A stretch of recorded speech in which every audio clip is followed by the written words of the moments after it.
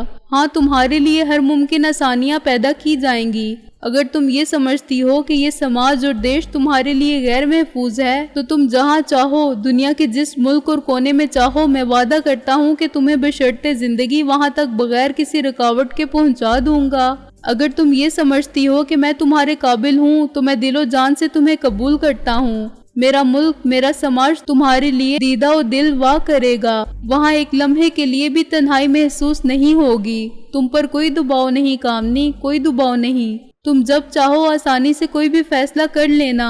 فی الوقت ہمیں یہاں سے فوراً نکلنا ہوگا، کیونکہ یہاں اب ہم غیر محفوظ ہیں۔ تمہیں زیادہ بہتر اندازہ ہوگا۔ کامنی نے اس کی بات بڑی توجہ سے سنی تھی۔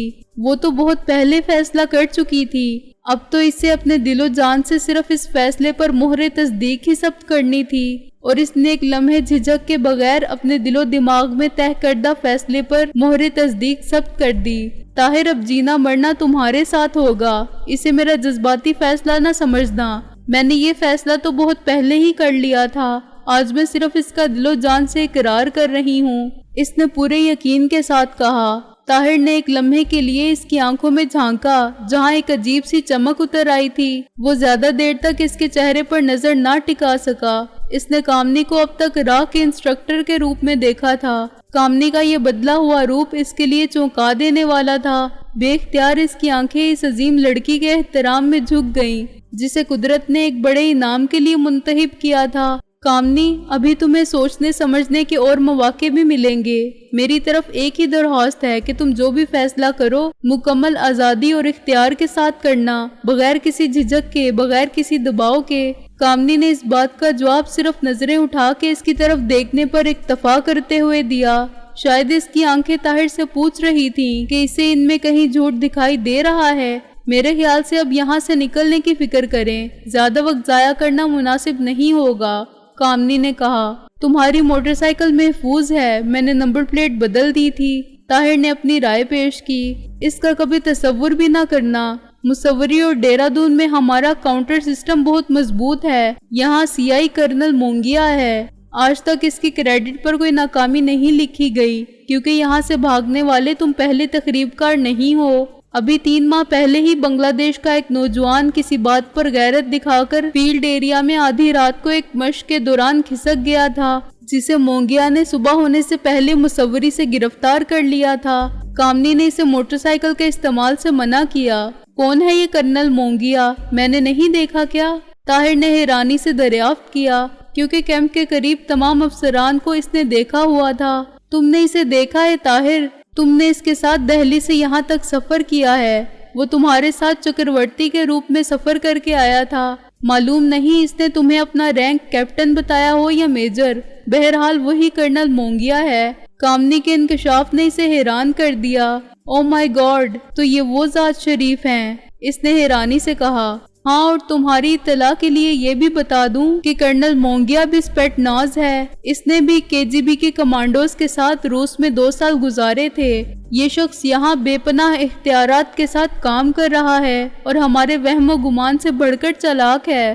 یہی دیکھ لو کہ اس نے تمہارے ساتھ دہلی سے یہاں تک کا سفر صرف تمہیں چیک کرنے کے لیے کیا تھا۔ ایسے سرپرائز وہ اکثر دیا کرتا ہے، وہ کسی پر اعتماد نہیں کرتا، اپنے آپ پر بھی نہیں، اور یہی اس کی کامیابی کا راز ہے۔ کامنی نے اسے خبردار کیا۔ تمہارے خیال سے کیا ممکنہ اقدامات ہیں؟ طاہر نے انٹیلیجنس کی زبان میں اس سے دریافت کیا۔ کامنی نے اپنے ذہن پر زور دے کر اپنے علم کی حد تک اسے تمام ممکنہ اقدامات سے آگاہ کر دیا۔ اس کی بات کے خاتمے پر ایک لمبی ہوں طاہر کے منہ سے برآمد ہوئی۔ اب تک اس مندر میں درجنوں ایجنٹ پہنچ چکے ہوں گے۔ ہماری خوش قسمتی ہے یا پھر تمہاری ہوشیاری کہ تم نے ایسے موقع کا انتخاب کیا جب یہاں ہزاروں یاتریوں کی بھیڑ جمع ہو چکی ہے۔ اب ہمیں اس بھیڑ میں راستہ بنانا ہے طاہر۔ کامنی نے اپنا اندیشہ ظاہر کیا۔ ٹھیک ہے، یہ کہہ کر طاہر اس کے سامنے اکڑوں بیٹھ گیا اور زمین پر انگلی کی مدد سے مختلف لکیریں لگا کر اسے سمجھانے لگا کہ کیا کیا راہ فرار ممکن ہے۔ اس نے کامنی کے سامنے 3 آپشن رکھے تھے، لیکن کامنی نے تینوں نامنظور کر دیے۔ پھر آخری راستہ یہی باقی بچتا ہے۔ یہ کہہ کر اس نے کامنی کو بتانا شروع کیا کہ فی الوقت وہ دہرادون کی طرف جانے کی بجائے دوسری سمت اختیار کریں گے۔ تمہارا مطلب ہے پونٹا صاحب؟ کامنی نے کہا۔ ہاں ٹھیک ہے، کامنی نے ساتھ کیا۔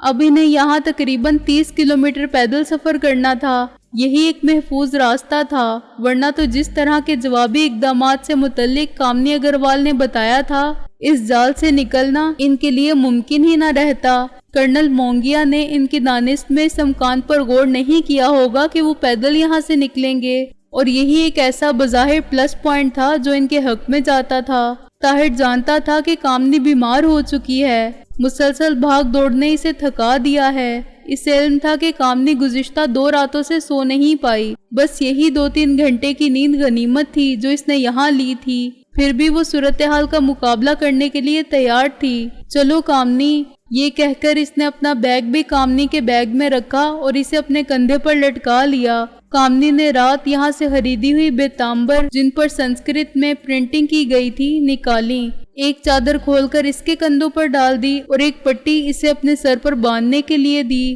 اس نے ماتھے پر پیلی پٹی باندھتے ہوئے کہا۔ اب وہ واقعی ایک مکمل ہندو اور بھوانی ماں کا پجاری دکھائی دے رہا تھا۔ کامنی نے اپنے بال کھول کر جب اپنے شانوں پر لہرائے اور ماتھے پر بڑا سا ٹکا لگایا تو گیروی چولے میں لپٹی کامنی کی طرف دیکھ کر اسے میرا بائی یاد آ گئی۔ اس نے میرا بائی کو دیکھا تو نہیں تھا، لیکن اس وقت جو روپ کامنی نے دھارا تھا، میرا بائی تصاویر میں بھی ایسے ہی دکھائی دیا کرتی تھی۔ روانگی سے پہلے طاہر نے کچھ قرآنی آیات کی تلاوت کی تو کامنی کو عجیب سی طمانینت کا احساس ہوا۔ یہ کیا پڑھا تم نے؟ اس نے بڑے اشتیاق سے پوچھا۔ میں نے وہ آیات پڑھی ہیں جو ہمیں کسی بھی سفر پر روانگی سے پہلے پڑھنے کی تلقین کی گئی ہے۔ ہمارا ایمان ہے کہ اس کے بعد کوئی آفت ہمارا کچھ نہیں بگاڑ سکتی، کیونکہ اب اللہ تعالیٰ ہماری خود حفاظت فرمائے گا۔ مجھے بھی پڑھاؤ۔ کامنی نے یہ کہہ کر طاہر کو چونکا دیا۔ تم؟ طاہر نے حیرانی اور خوشی کے ملے جلے جذبات سے کہا۔ ہاں مجھے پڑھاؤ طاہر، کامنی نے ضد کے لہجے میں کہا۔ طاہر نے ایک ایک لفظ اس کے منہ سے ادا کروایا اور سرشاری کی عجیب سی کیفیت کے ساتھ اپنے سفر کا آغاز کیا۔ سورج ابھی مکمل طلوع نہیں ہوا تھا۔ اس علاقے میں یوں بھی پہاڑی علاقہ ہونے کی وجہ سے دھند زیادہ چھائی رہتی تھی اور سورج کچھ دیر سے ہی دکھائی دیا کرتا تھا۔ عموماً ایسی سروس میں لوگ گھروں سے ضروری کام کے لیے ہی باہر آیا کرتے تھے، لیکن آج چونکہ مائی کالکا کے مندر میں سالانہ میلہ چل رہا تھا، اس لیے یاتریوں کے جلوس ابھی سے نکلنے شروع ہو گئے تھے۔ یہ وہ لوگ تھے جو مختلف شہروں سے ٹولیوں کی شکل میں آتے اور یہاں سے نکلنے والے مختلف جلوسوں کا حصہ بن جاتے تھے۔ طاہر نے گزشتہ 4 دنوں سے جان بوجھ کر شیو نہیں بنائی تھی اور 4 دنوں میں اس کی داڑھی کے بالوں نے سارا چہرہ ڈھانپ لیا تھا۔ خدا جانے اس نے اپنے پاس وہ سفید شیشوں والی اینک کب سے اس وقت کے لیے چھپا کر رکھی ہوئی تھی، جو بظاہر نظر کی اینک دکھائی دیتی تھی۔ اس اینک کو لگانے اور اپنے سر میں درمیان سے چیل نکالنے کے بعد اس کی شناخت بڑی آسانی سے ممکن نہیں رہی تھی۔ اپنی دانست میں کامنی نے بھی اپنی شناخت ناممکن بنا دی تھی۔ اسے تو باقاعدہ اس بات کی تربیت دی گئی تھی کہ اپنی شناخت کس طرح تبدیل کی جائے۔ روانگی پر جب کامنی نے اپنا پستول طاہر کی طرف بڑھایا تو اس نے لینے سے انکار کرتے ہوئے کہا، نہیں کامنی، میرا کام اس کے بغیر بھی چل جائے گا، تم اسے ضرور اپنے پاس رکھو۔ اگر خدا نہ خواستہ کہیں کوئی ایسا وقت آیا تو میں تم سے پہلے مروں گا۔ یہ میرا اپنے آپ سے، تم سے اور اپنے اللہ سے وعدہ ہے۔ اب تمہاری حفاظت میرا اولین فریضہ ہے، لیکن تمہارے لیے ایک بات ضرور کہوں گا کامنی، کہ زندہ کبھی ان لوگوں کے ہاتھ نہ لگنا۔ ایسا کبھی ممکن نہیں ہوگا، کامنی نے رات کی طرح کڑک کر کہا تھا۔ طاہر نے خود پستول کو لوڈ ان لوڈ کر کے چیک کیا اور اس کی کارکردگی سے مطمئن ہونے کے بعد پستول اس کی طرف بڑھا دیا۔ پارٹنر ٹیک اٹ، اس نے پروفیشنل لہجے میں کہا۔ تھینک یو کہہ کر کامنی نے پستول دوبارہ اس پوزیشن میں چھپا لیا جہاں سے وہ اسے آسانی سے نکال کر استعمال کر سکے۔ دونوں اگلے 15 منٹ بعد ایک بڑے جلوس کا حصہ بن چکے تھے۔ شہر کے آخری کونے تک انسانوں کی بھیڑ لگی تھی اور وہ اس بھیڑ کے درمیان سے راستہ بناتے ہوئے نکل رہے تھے۔ طاہر کو کامنی کی صحت کا احساس تھا۔ اس نے متعدد مرتبہ کامنی کو اپنے سہارے چلانے کی کوشش کی تھی، حالانکہ کامنی اس پر اب ایک لمحے کے لیے بھی بوجھ نہیں بننا چاہتی تھی۔ طاہر مطمئن رہو، میں ٹھیک ہوں، اس نے بالآخر طاہر کے اندیے کو بھانپتے ہوئے کہا۔ دونوں شہر سے باہر آ گئے تھے اور اب اس پہاڑی پگڈنڈی پر سفر کر رہے تھے جو راستے میں آنے والے تقریباً 11 دیہاتوں سے گزرنے کے بعد انہیں منزل مقصود پر پہنچا دیتی، جہاں سے وہ محفوظ سفر کے ذریعے پونٹا صاحب پہنچ جاتے، جو سکھوں کا مقدس مقام تھا، جہاں اس صوبے کا سب سے بڑا گردوار بنا ہوا تھا۔ مطمئن رہنا، میں نے ان جنگلوں اور پہاڑی سلسلوں میں بڑی جھک ماری ہے، کچھ آئیڈیا مجھے بھی ہے۔ کامنی جانتی تھی طاہر اس کے متعلق پریشان ہے، شاید اس لیے اس نے یہ فکرہ کہا تھا۔ میں جانتا ہوں کامنی، طاہر نے اس کا ہاتھ تھام کر کہا۔ دونوں تقریباً 2 گھنٹے ایک دوسرے سے باتیں کرتے اس پہاڑی سلسلے میں چلتے چلے گئے۔ اس درمیان طاہر نے 3-4 مرتبہ اپنی گھڑی میں نصب کمپاس کے ذریعے اپنی سمت صحیح ہونے کی تصدیق کر لی تھی۔ اب تک کامنی صرف اپنی قوت ارادی کے بل بوتے پر چلتی چلی آ رہی تھی۔